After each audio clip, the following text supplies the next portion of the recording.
അമ്മ മാതാവിനും തിരുക്കുമാറിനും കോടാനുകൂടി നന്ദി. എൻ്റെ പേര് ആൻമേരി. ഞാൻ കയ്യൂന്നി, തമിഴ്നാട്ടിൽ നിന്നാണ് വരുന്നത്. ഞാനിവിടെ ഉടമ്പടി എടുക്കുന്നത് ഓഗസ്റ്റ് 7 2023 ഞാൻ മെയിനായിട്ട് ഉടമ്പടി എടുക്കുന്നത് ഞാൻ വിദേശത്ത് പഠനത്തിന് വേണ്ടി, എൻ്റെ ഉപരിപഠനത്തിന് വേണ്ടി പോകാൻ വേണ്ടി ഇരിക്കുമായിരുന്നു. അപ്പം എനിക്ക് കുറേ വിസ തടസ്സങ്ങളുണ്ടായിരുന്നു. അപ്പം ഞാൻ ഇവിടെ വന്ന് ഉടമ്പടി എടുക്കാൻ തീരുമാനിച്ചു. എൻ്റെ മമ്മിയാണ് ഇതിന് മുന്നേ ഉടമ്പടി എടുത്തിട്ടുണ്ടായിരുന്നു. അപ്പം മമ്മി ഉടമ്പടി എടുത്തത് വഴി മമ്മി പറഞ്ഞിട്ടാണ് ഇവിടെ വരുന്നത്. അങ്ങനെ ഞാൻ ഉടമ്പടി എടുത്തു. അങ്ങനെ ഉടമ്പടി എടുത്ത് തിരിച്ച് ഞാൻ വീട്ടിലേക്ക് പോകുമ്പോൾ ഞാൻ എന്നും പ്രാർത്ഥിക്കുമായിരുന്നു മാതാവിനോട്, മാതാവേ എൻ്റെ ഈ പാസ്പോർട്ടിൽ നിൻ്റെ ഒരു UK വിസ എനിക്ക് അടിച്ച് കിട്ടണം, അല്ലാണ്ട് എനിക്ക് വേറെ വഴിയില്ല. ഞാനിങ്ങനെ ഒരു വർഷം എൻ്റെ കളഞ്ഞിട്ടുണ്ട്. അപ്പം ഞാൻ എൻ്റെ മാധവനോട് പറഞ്ഞു, ഇനി എനിക്കൊരു വർഷം കളയാനില്ല, നീ എനിക്ക് ഒരു വിസ എനിക്ക് അടിച്ച് തന്നേ പറ്റൂ. അങ്ങനെ ഞാൻ ഇവിടെ മുന്നേ വന്ന് എൻ്റെ പാസ്പോർട്ടും എൻ്റെ ഡോക്യുമെൻസും എൻ്റെ മാതാവിൻ്റെ മുന്നേ വന്ന് ഞാൻ വെച്ച് പ്രാർത്ഥിച്ചിരുന്നു.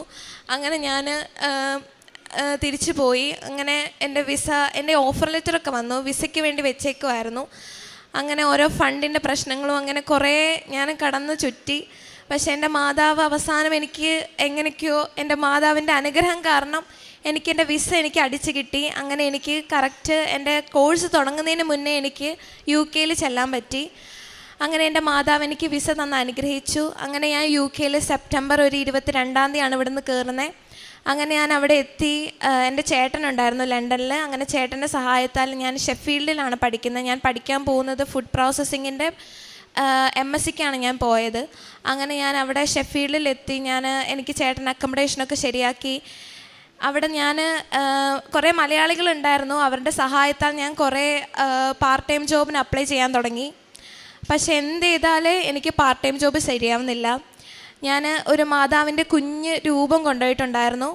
ഞാൻ എന്നും മാതാവിൻ്റെ മുന്നിൽ ചെന്ന് കരഞ്ഞ് പ്രാർത്ഥിക്കും. ഞാൻ വിശുദ്ധ ഉപ്പും തൈലവും എന്നും ഉപയോഗിച്ച് പ്രാർത്ഥിക്കുമായിരുന്നു. ഞാൻ മാതാവിനോട് പറയും, മാതാവേ നീ എന്നെ നിൻ്റെ പ്രത്യക്ഷീകരണത്തിൻ്റെ സാക്ഷിയാക്കണം, ഞാൻ വന്ന് നിന്നോട് സാക്ഷ്യം പറഞ്ഞോളാം, ഞാൻ ഈ തിരുസന്നിധിയിൽ വന്നിട്ട് ഞാൻ എന്തായാലും സാക്ഷ്യം പറയാമെന്നും പറഞ്ഞ് ഞാൻ എന്നും പ്രാർത്ഥിക്കുമായിരുന്നു. അങ്ങനെ ഞാൻ എൻ്റെ പാർട്ട് ടൈം ജോബിന് വേണ്ടി കുറേ ബുദ്ധിമുട്ടി. അങ്ങനെ എനിക്കൊരു സ്ഥലത്ത് റെസ്റ്റോറൻറ്റിൽ ഒരു ക്രൂ മെമ്പറായിട്ട് എനിക്ക് പാർട്ട് ടൈം കിട്ടി. അങ്ങനെ ഞാൻ പാർട്ട് ടൈമിന് പോയി തുടങ്ങി. അങ്ങനെ ഞാൻ എൻ്റെ 3 മാസത്തെ 90 ദിവസത്തെ ഉടമ്പടിക്ക് ശേഷം ഞാൻ ഉടമ്പടി എടുത്തില്ല ഓൺലൈനായിട്ട്. ഞാൻ കുറച്ച് ഉഴപ്പി ഉടമ്പടിയിൽ. ഞാൻ പിന്നെ ഓൺലൈനായിട്ട് ഉടമ്പടി എടുക്കാൻ ഒന്നിനും നിന്നില്ല. അങ്ങനെ ഞാൻ എൻ്റെ കോഴ്സ് കംപ്ലീറ്റ് ആവാനായി. എൻ്റെ എല്ലാ പേപ്പേഴ്സും ഞാൻ പാസ്സായി. അങ്ങനെ എനിക്ക് യൂണിവേഴ്സിറ്റിയിൽ നിന്ന് ഗ്രാജുവേഷൻ കിട്ടി.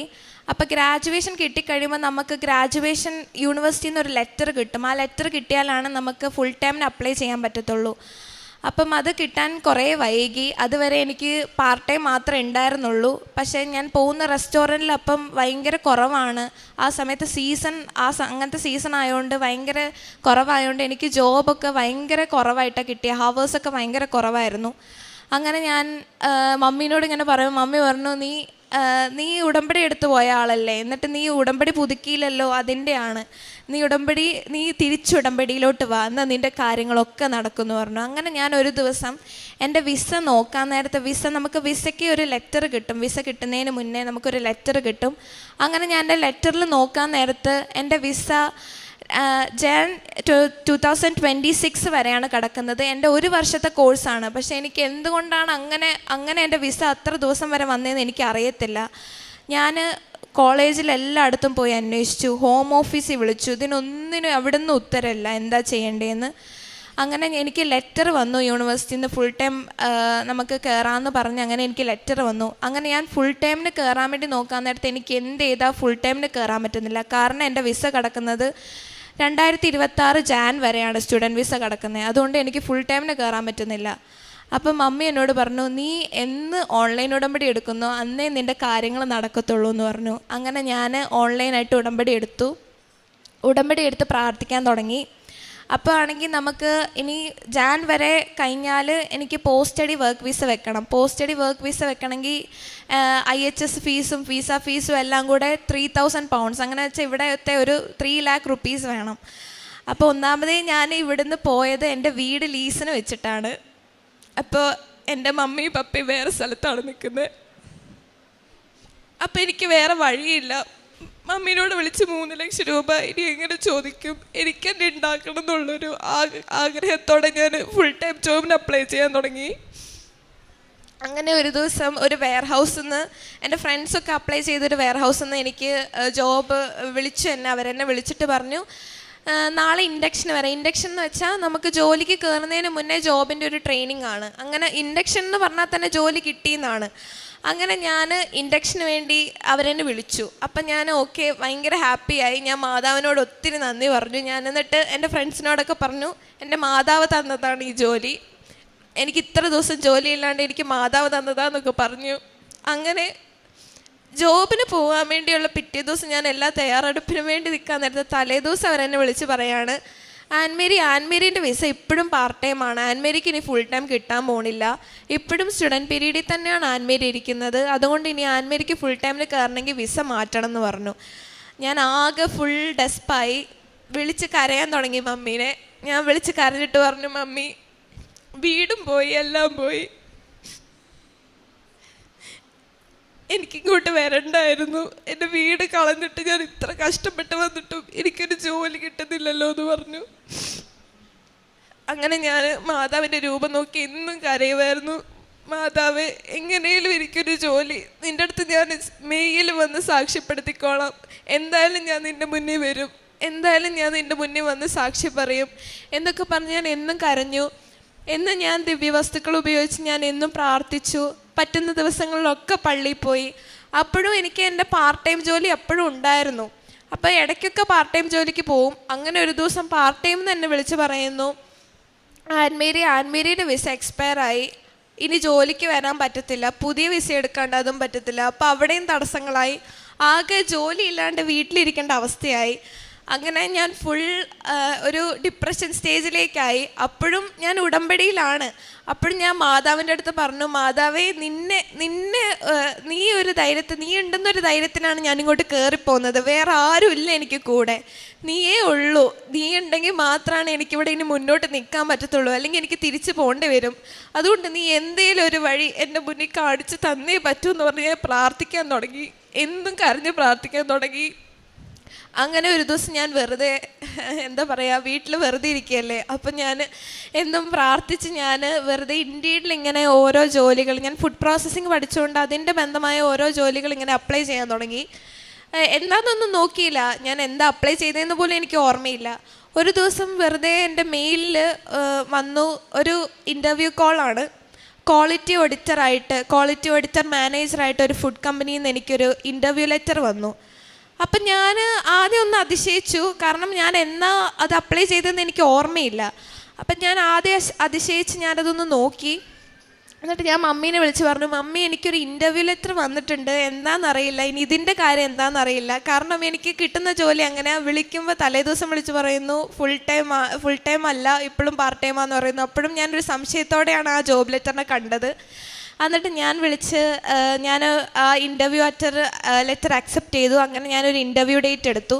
അങ്ങനെ ഞാൻ മമ്മീനെ വിളിച്ച് പറഞ്ഞു, മമ്മി, ഇങ്ങനെ വന്നിട്ടുണ്ട് ഒരു ഇൻ്റർവ്യൂ ലെറ്റർ, എന്താവെന്ന് അറിയില്ല. അപ്പം മമ്മി പറഞ്ഞു, നീ പ്രാർത്ഥിക്കുക, ഇത് നിനക്ക് മാതാവ് തന്ന അനുഗ്രഹമാണ്, വേറെ ആർക്കും കിട്ടാത്ത, എല്ലാവരും വെയർ ഹൗസിൽ വർക്ക് ചെയ്യുമ്പം നിനക്കിങ്ങനെ ഒരു ഇൻ്റർവ്യൂ ലെറ്റർ വരിക എന്ന് പറഞ്ഞാൽ അത് വലിയ അതിശയമാണ്, അതുകൊണ്ട് നീ പ്രാർത്ഥിക്കും, നിനക്കിത് വിധിച്ചതാണെങ്കിൽ നിനക്ക് കിട്ടും എന്ന് പറഞ്ഞു. അങ്ങനെ ഞാൻ ഇൻ്റർവ്യൂ അറ്റൻഡ് ചെയ്ത് എനിക്ക് ഫസ്റ്റ് ഇൻ്റർവ്യൂ ടീംസ് ഇൻ്റർവ്യൂ ആയിരുന്നു, ഓൺലൈനിൽ ലാപ്ടോപ്പിൽ. അപ്പം ഞാനൊരു ലാപ്ടോപ്പൊക്കെ വെച്ച് ചുറ്റും ഉപ്പൊക്കെ വിതറി, ഞാൻ ഇരിക്കുന്ന ചുറ്റുവട്ടം മൊത്തം ഉപ്പ് വിതറി, ഞാൻ എൻ്റെ സ്ക്രീനിൽ വിശുദ്ധ തൈലം കൊണ്ട് കുരിശൊക്കെ വരച്ച് ഞാൻ ഇരുന്നു.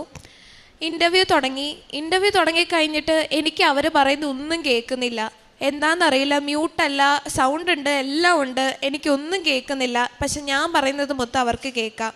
അപ്പം അവരെനിക്ക് ചാറ്റ് ചെയ്യാൻ തുടങ്ങി, അത് ഞെക്ക്, ഇത് ഞെക്കി നോക്ക്, എന്താ കേൾക്കാത്തേ നോക്ക് എന്നൊക്കെ നോക്കിയിട്ട് ഒന്നും ശരിയാവുന്നില്ല.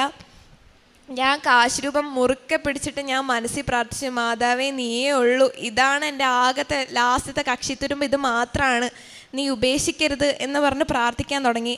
അപ്പോൾ അവരെന്നോട് പറയാണ്, ഞാൻ ഇന്നേ വരെ ഇങ്ങനത്തെ ഒരു ഇൻ്റർവ്യൂ കണ്ടിട്ടില്ല, നിങ്ങൾ കണ്ടിട്ടുണ്ടോ എന്നും അറിയില്ല. അവരെന്നോട് പറഞ്ഞു, ഒരു കാര്യം ചെയ്യാം, ആൻമേരി പറയുന്നത് ഞങ്ങൾക്ക് കേൾക്കാം, ഞാൻ ഇൻ്റർവ്യൂ ക്വസ്റ്റ്യൻസ് ടൈപ്പ് ചെയ്തിടാം, ആൻമേരി അതിന് ഉത്തരം പറഞ്ഞാൽ മതിയെന്ന്. ഞാൻ ആകെ അതിശയിച്ചുള്ളിലൊന്ന്. കാരണം എനിക്കത് ഒരു ഡബിൾ മാർക്കും കൂടെയാണ്. കാരണം എന്താ വെച്ചാൽ അവർ പറയുന്ന സ്ലാങ് എനിക്ക് ഓർത്ത് ചിന്തിച്ചെടുക്കേണ്ട ആവശ്യമില്ല. ക്വസ്റ്റ്യൻസ് പറയുന്നത് എനിക്ക് വെറുതെ റീഡ് ചെയ്ത് അതിന് ഉത്തരം പറഞ്ഞാൽ മതി. അപ്പം എനിക്ക് ഭയങ്കര സന്തോഷമായി. ഞാൻ അങ്ങനെ അവർ പറയുന്ന ക്വസ്റ്റ്യൻസിന് ഉത്തരം ഞാൻ അപ്പം പറഞ്ഞു. അവർക്കും ഭയങ്കര ഹാപ്പിയായി. അങ്ങനെ അവർ പറഞ്ഞു, ഫസ്റ്റ് ഇൻ്റർവ്യൂവിൽ സക്സസ്ഫുൾ ആയിട്ടുണ്ടെങ്കിൽ ഞാൻ സെക്കൻഡ് ഇൻ്റർവ്യൂവിന് ആൻമേരിനെ വിളിക്കാം, അത് ഫാക്ടറി വിസിറ്റും പ്ലസ് ഡയറക്റ്റ് ഇൻ്റർവ്യൂ ആണെന്ന് പറഞ്ഞു. അങ്ങനെ ഞാൻ വന്ന് കുറച്ച് ദിവസം കഴിഞ്ഞപ്പോൾ എനിക്ക് ഒരാഴ്ച കഴിഞ്ഞപ്പോഴത്തേക്കും എനിക്ക് അടുത്ത സെക്കൻഡ് ഇൻ്റർവ്യൂ ലെറ്റർ വന്നു. സെക്കൻഡ് ഇൻ്റർവ്യൂ ലെറ്റർ ഞാൻ പോയി, ഫാക്ടറിയിൽ പോയി. ഫാക്ടറിയിൽ ഞാൻ ഇതേപോലെ ഞാൻ ഉപ്പെടുത്തു, കാശ് രൂപ എടുത്തു, എല്ലാം ഞാൻ എൻ്റെ പോക്കറ്റിൽ കരുതി വെച്ച് പോയി. ഞാൻ ഫാക്ടറി കയറുന്നതിന് മുന്നേ ചുറ്റും ഞാൻ ഉപ്പൊന്ന് വിതറിയിട്ട് പോയി, പ്രാർത്ഥിച്ച് വിശ്വാസ പ്രമാണം ചൊല്ലി പ്രാർത്ഥിച്ചിട്ട് ഞാൻ കയറി. അങ്ങനെ കയറുന്നതിന് മുന്നേ അവരെൻ്റെ ഫാക്ടറി വിസിറ്റ് ആയതുകൊണ്ട് എൻ്റെ എല്ലാം ഊരും, എൻ്റെ പോക്കറ്റൊക്കെ ചെക്ക് ചെയ്യും. അപ്പോൾ അവരെൻ്റെ കാശ് രൂപ എടുത്ത് മാറ്റി, മാല കമ്മൽ എല്ലാം ഊരി വെച്ചു, ഒന്നുമില്ല, കൊന്ത പോലും ഇല്ല. അപ്പം ഞാൻ ഉള്ളിൽ എൻ്റെ മാതാവേ, കാശ് രൂപ ഇല്ലാണ്ട് ഞാൻ എങ്ങനെ ഉള്ളിൽ ചെല്ലുക, ഉള്ളിൽ നിന്നാണ് ഇൻ്റർവ്യൂ, നീ കൂടെ ഉണ്ടാവണേന്ന് പറഞ്ഞ് പ്രാർത്ഥിച്ചു. അപ്പം എൻ്റെ ഉള്ളിൽ ആരും ഇങ്ങനെ പറഞ്ഞു, കൂടെ ഉണ്ട്, ധൈര്യമായിട്ട് അങ്ങ് പൊക്കോ എന്ന് പറഞ്ഞു. അങ്ങനെ ഞാൻ കയറി. ഫാക്ടറി വിസിറ്റ് കഴിഞ്ഞ് ഞാൻ ഇൻ്റർവ്യൂവിന് അവിടെ ഇരുന്നു. അപ്പം ഞാൻ പോക്കറ്റിൽ ചെറുതായിട്ട് ഉപ്പ് വെതറിയിട്ടുണ്ടായിരുന്നു. അപ്പം ഞാൻ കയറുന്നതിന് മുന്നേ വേഗം ഞാൻ ആ ഉപ്പ് ഞാൻ എൻ്റെ നാവിലിട്ട് ഞാൻ ധൈര്യമായിട്ടിരുന്നു. അങ്ങനെ ഞാൻ ഇരുന്ന് അവർ ഓരോ ക്വസ്റ്റ്യൻസ് ചോദിക്കാൻ തുടങ്ങി. സത്യം പറഞ്ഞാൽ ഞാനാണ് ഉത്തരം പറഞ്ഞതെന്ന് എനിക്ക് അറിയത്തില്ല, ഞാനല്ല പറയണേ. ഞാൻ ആ ഒരു ക്വസ്റ്റ്യൻസ് ഞാൻ നിന്ന് പോലും പോയിട്ടില്ല. ഞാൻ എന്തൊക്കെയൊക്കെയോ ഞാൻ പറഞ്ഞു, എനിക്ക് എന്താ പറഞ്ഞതെന്ന് പോലും ഓർമ്മയില്ല. അങ്ങനെ ഞാൻ ഇൻ്റർവ്യൂ കഴിഞ്ഞ് അവരെന്നോട് പറഞ്ഞു, ഞാൻ ഇത്ര നല്ല ഇൻ്റർവ്യൂ എവിടെയും കേട്ടിട്ടില്ല, ആൻമേരി അടിപൊളി ഇൻ്റർവ്യൂ ആയിരുന്നു, നല്ലോണം അറ്റൻഡ് ചെയ്തു, സക്സസ്ഫുൾ ആണെങ്കിൽ ആൻമേരി എന്തായാലും ഇവിടേക്ക് വരും എന്ന് പറഞ്ഞു. അങ്ങനെ ഞാൻ ഭയങ്കര അതിശയിച്ച് ഞാൻ തിരിച്ചു പോയി. അവരെന്നോട് പറഞ്ഞു 4 പേരും കൂടെ ഉണ്ട്, അതിൽ ഞാൻ നോക്കിയിട്ട് അവരുടെ ഇൻ്റർവ്യൂ കൂടെ കഴിഞ്ഞിട്ട് വിളിക്കാം, ഒരാഴ്ച എടുക്കുമെന്ന് പറഞ്ഞു. പക്ഷെ ഒരാഴ്ചയൊന്നും എടുത്തില്ല, 2 ദിവസത്തിനുള്ളിൽ എനിക്ക് ഓഫർ ലെറ്റർ വന്നു ജോലീൻ്റെ. അങ്ങനെ ഞാൻ ഓഫർ ലെറ്റർ വന്നപ്പോൾ അവരെന്നോട് ആദ്യം പറഞ്ഞു, ആൻമേരിൻ്റെ വിസ ഇപ്പോഴും പാർട്ട് ടൈം ആണ്, അപ്പോൾ പോസ്റ്റ് സ്റ്റഡി വർക്ക് വിസയ്ക്ക് വെച്ച് ആൻമേരിക്ക് ഫുൾ ടൈം ആവാൻ പറ്റും, അപ്പോൾ വിസയ്ക്ക് ആദ്യം അപ്ലൈ ചെയ്യ്, എന്നിട്ട് നമുക്ക് ജോബിന് കയറാമെന്ന് പറഞ്ഞു. അങ്ങനെ അവരെനിക്ക് ജനുവരി 5-ാം തീയതി വരെയാണ് സമയം തന്നത്. അപ്പം ഞാൻ വിസയ്ക്ക് അപ്ലൈ ചെയ്തു. പക്ഷേ വിസയ്ക്ക് അപ്ലൈ ചെയ്യുന്ന സമയത്ത് ക്രിസ്മസ് വെക്കേഷൻ, അങ്ങനെ ന്യൂ ഇയർ വെക്കേഷൻ, അങ്ങനെയായിട്ട് വിസ ഹോം ഓഫീസിൽ കുറച്ച് അവധികളുണ്ടായിരുന്നു. അങ്ങനെ എൻ്റെ വിസ ഭയങ്കരമായിട്ട് ഡിലേ ആവാൻ തുടങ്ങി. പക്ഷേ എനിക്ക് അപ്പോഴും ധൈര്യം ഉണ്ടായിരുന്നത്, വിസയെ വെക്കുമ്പോൾ നമുക്കൊരു റെഫറൻസ് നമ്പർ കിട്ടും. റെഫറൻസ് നമ്പർ വെച്ച് അവർക്ക് നോക്കിയാൽ ചിലപ്പോൾ അവർക്ക് അറിയാൻ പറ്റും എൻ്റെ ഫുൾ ടൈം ആയോ എന്ന്. പക്ഷേ എൻ്റെ അത് നോക്കിയിട്ട് പോലും ശരിയാവുന്നുണ്ടായിരുന്നില്ല. ഞാനപ്പം മുട്ടിപ്പായി പ്രാർത്ഥിക്കാൻ തുടങ്ങി. ഞാൻ എൻ്റെ മാതാവിൻ്റെ രൂപം നോക്കി പറഞ്ഞു, മാതാവേ, ഞാൻ പറഞ്ഞതല്ലേ, ഞാൻ മെയിൽ എന്തായാലും വരും നിൻ്റെ അടുത്ത്, ഞാൻ വന്ന് സാക്ഷ്യപ്പെടുത്തും, ഉറപ്പാണ്, ഞാൻ നിനക്ക് വാക്ക് തരുകയാണ്, ഞാൻ എന്തായാലും വരും നിൻ്റെ അടുത്ത്, നീ എന്നെ പ്രത്യക്ഷീകരണത്തിൻ്റെ സാക്ഷിയാക്കണം. എന്നിട്ട് എൻ്റെ മമ്മി പറയും, നിനക്ക് നിൻ്റെ ധൈര്യം ചോർന്നു പോകുമ്പം നീ സാക്ഷ്യങ്ങൾ കൂടുതൽ കേൾക്കുക, അപ്പം നിനക്ക് കൂടുതൽ ധൈര്യം കിട്ടുമെന്ന് പറഞ്ഞു. അപ്പം ഞാനിങ്ങനെ ഓരോ സാക്ഷ്യങ്ങൾ കേൾക്കുമ്പോൾ ഞാനിങ്ങനെ മാതാവിൻ്റെ ഫോട്ടോ നോക്കി പറയും, മാതാവേ, ഇവരൊക്കെ പറയുന്നത് കാണുമ്പോൾ എനിക്ക് കൊതിയാവുക, ഒരു സാക്ഷി എനിക്ക് നിൻ്റെ മുന്നിൽ വന്ന് പറയണം. അപ്പോൾ ഞാനങ്ങനെ ഇന്ന് പ്രാർത്ഥിച്ചു. അങ്ങനെ ഞാനങ്ങനെ തിരിച്ച് ഒരു ദിവസം എന്നോട് അവർ പറഞ്ഞു, ആൻമേരിക്ക് തന്ന സമയം കഴിഞ്ഞു, ഇനി ഞങ്ങൾക്ക് വേറൊരാൾക്ക് ആ ജോബ് കൊടുക്കേണ്ട ഒരു അവസ്ഥ വരും, അതുകൊണ്ട് ആൻമേരി എന്തെങ്കിലും ആൻമേരിൻ്റെ സൈഡിൽ നിന്ന് ചെയ്യുക. അപ്പം ഞാൻ ഹോം ഓഫീസിലോട്ട് വിളിക്കേണ്ടത്, അവരാണെങ്കിൽ പറഞ്ഞു, ഈ സമയം കഴിയാണ്ട് നിങ്ങൾക്കൊരു കൺഫർമേഷൻ ഞങ്ങൾക്ക് തരാൻ പറ്റത്തില്ല. അപ്പോൾ എനിക്ക് ആകെ സങ്കടമായി. ഞാൻ പറഞ്ഞു, ഞാൻ അവരോട് അവസാനം ഒരു ദിവസം ഞാൻ സമയം ചോദിച്ചു, ഈ ഒരു ദിവസം, ഒറ്റൊരു ദിവസം നിങ്ങൾ എനിക്ക് തരണം, ആ ദിവസത്തിനുള്ളിൽ വിസ വന്നില്ലെങ്കിൽ നിങ്ങൾ ആ ജോബ് ഓഫർ എൻ്റെ അടുത്ത് നിന്ന് എടുത്തോ, എനിക്ക് കുഴപ്പമില്ല എന്ന് പറഞ്ഞു. അപ്പോൾ അവർ ആ ഒരു ദിവസം എനിക്ക് തന്നു. എനിക്കറിയത്തില്ല എന്താ സംഭവിച്ചതെന്ന്. പിറ്റേ ദിവസം രാവിലെ ഞാൻ കണ്ണ് തുറന്ന് കാണുന്നത് എനിക്ക് എൻ്റെ വിസ വന്ന് കിടക്കുന്നതാണ്, ഫുൾ ടൈം ആയിട്ട് എനിക്ക് വിസ കിട്ടിയെന്നാണ്. ഞാൻ അപ്പം തന്നെ അവരെ വിളിച്ചു. അവർക്കും അതിശയായി, കാരണം ഞാനൊരു ദിവസം ചോദിച്ചു, ആ ഒരു ദിവസത്തിനുള്ളിൽ വിസ വരികയും ചെയ്തു. അങ്ങനെ എനിക്ക് ആ ജോബ് കിട്ടി. ഞാനിപ്പം ഒരു ഫുഡ് കമ്പനിയിൽ ക്വാളിറ്റി ഓഡിറ്റർ ഫ്രണ്ട് ലൈൻ മാനേജറായിട്ട് വർക്ക് ചെയ്യാണ്. എൻ്റെ 3 മാസത്തെ പ്രൊബേഷൻ കഴിഞ്ഞു. ഞാൻ ഫ്ലൈറ്റ് കയറുന്നതിന് തലേ ദിവസം എൻ്റെ QA സൂപ്പർവൈസർ എന്നോട് പറയാണ്, ആൻമേരീൻ്റെ 3 മാസത്തെ പ്രൊബേഷൻ കഴിഞ്ഞു, ആൻമേരി പ്രൊബേഷൻ പീരീഡ് പാസ്സായി, ആൻമേരീന് ഇവിടുത്തെ പെർമനൻറ്റ് QA ആണ്. ഇതുവരെ എൻ്റെ കൂടെ വർക്ക് ചെയ്ത ഒരാൾക്ക് പോലും കിട്ടാത്ത ഒരു ഭാഗ്യമാണ് എനിക്ക് കിട്ടിയത്. ജോലി കഴിഞ്ഞ് ചിലപ്പോൾ UK വർക്ക് ചെയ്യുന്ന എല്ലാവർക്കും അറിയാം, അവിടെ പഠിച്ച് കഴിഞ്ഞ് സ്റ്റുഡൻറ്റ് പീരീഡ് കഴിയുന്നതിന് മുന്നേ ഒരാൾക്ക് ജോലി കിട്ടുക എന്ന് പറഞ്ഞാൽ അത് വലിയ അതിശയമാണ്. ഞാൻ എല്ലാവരോടും പറഞ്ഞു, എൻ്റെ മാതാവ് തന്ന ഏറ്റവും വലിയ അനുഗ്രഹമാണ്, ഇതിൽ കൂടുതൽ അനുഗ്രഹം എനിക്ക് എൻ്റെ മാതാവ് തരാനില്ല. അപ്പം എനിക്ക് ധൈര്യമായി എൻ്റെ മാതാവ് എപ്പോഴും എൻ്റെ കൂടെ ഉണ്ടെന്ന്. അങ്ങനെ ഞാൻ എൻ്റെ മാതാവിന് കൊടുത്ത വാക്ക് പാലിക്കാൻ വേണ്ടി ഞാൻ 20 ദിവസത്തെ ലീവിന് വന്നതാണ്, മാതാവിനെ സാക്ഷ്യപ്പെടുത്താൻ വേണ്ടി. എൻ്റെ അമ്മയ്ക്കും എൻ്റെ തിരുക്കുമാരനും കോടാനുകോടി നന്ദി. കാരുണ്യപ്രവർത്തനമായിട്ട് ചെയ്തത്, എൻ്റെ ഒരു കസിൻ ഉണ്ടായിരുന്നു, അവൾ ജർമ്മനിക്ക് പോകാൻ വേണ്ടി കുറേ ആയിട്ട് നോക്കിക്കൊണ്ടിരിക്കുമായിരുന്നു.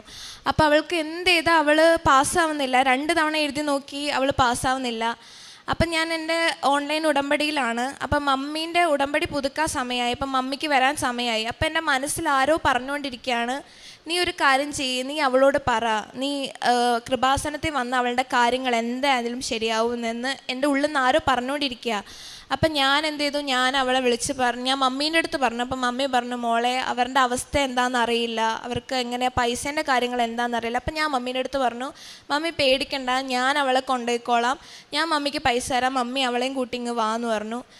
അവൾക്ക് ഭയങ്കര സന്തോഷമായി. അവൾക്കിവിടെ വന്ന് സത്യം പറഞ്ഞാൽ അവളുടെ കാര്യങ്ങളെന്ന് വെച്ചാൽ ഇവിടെ മേലെ ക്ലാസ്സിന് വേണ്ടി പോയപ്പോൾ അവളിങ്ങനെ ഇറങ്ങി വന്നപ്പം അച്ഛൻ വന്നിട്ട് അവളുടെ തലയിൽ തൊട്ട് പ്രാർത്ഥിച്ചു.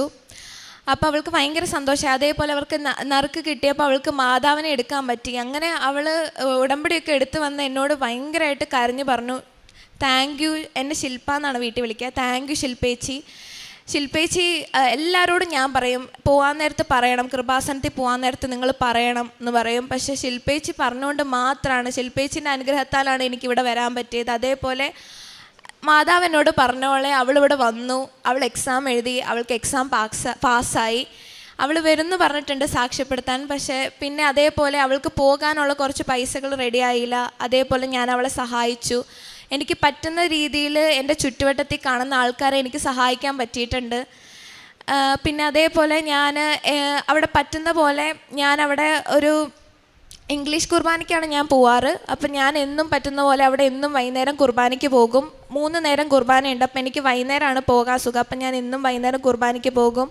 അതേപോലെ കുമ്പസാരത്തിന് ഞാൻ അപ്പുറത്ത് ഒരു മലയാള കുർബാന നടത്തുന്നുണ്ട്. കുറച്ച് ദൂരെയാണെങ്കിലും അച്ഛനിങ്ങനെ മെസ്സേജ് ഇടും, കുമ്പസാരം ഉള്ള ദിവസങ്ങളിൽ മെസ്സേജ് ഇടും.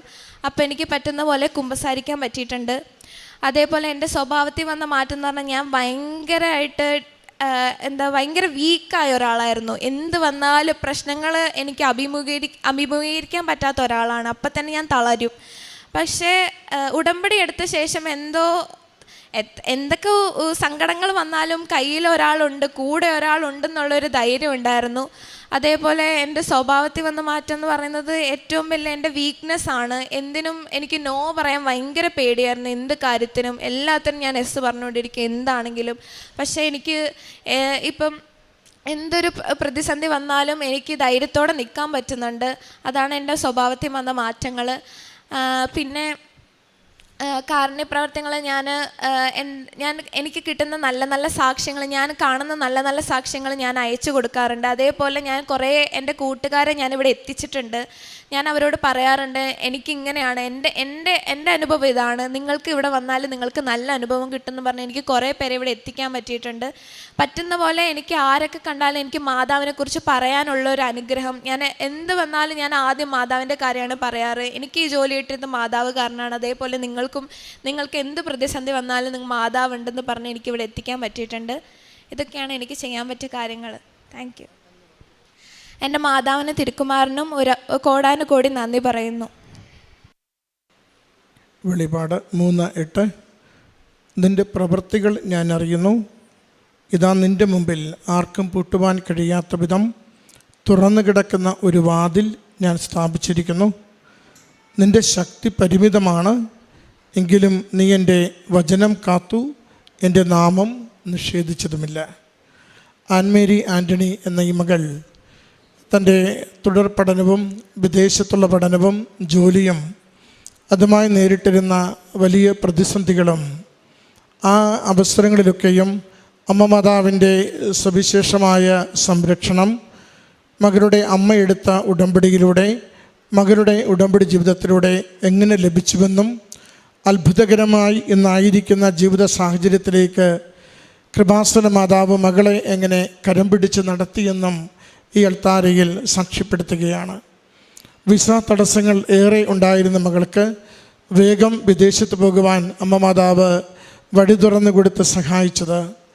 അവിടെ ചെന്ന് പാർട്ട് ടൈം ജോലികൾ കിട്ടുവാൻ ഏറെ അലഞ്ഞപ്പോൾ അമ്മയെടുത്ത ഉടമ്പടിയിലൂടെ അതിൻ്റെ പ്രാർത്ഥനകളിലൂടെ ചുരുക്കം ദിവസങ്ങൾക്കുള്ളിൽ പാർട്ട് ടൈം ജോലി കിട്ടി മകൾ അല്പമൊന്ന് സുരക്ഷിതമായി മുന്നോട്ട് പോകുവാൻ അനുഗ്രഹിച്ചത്.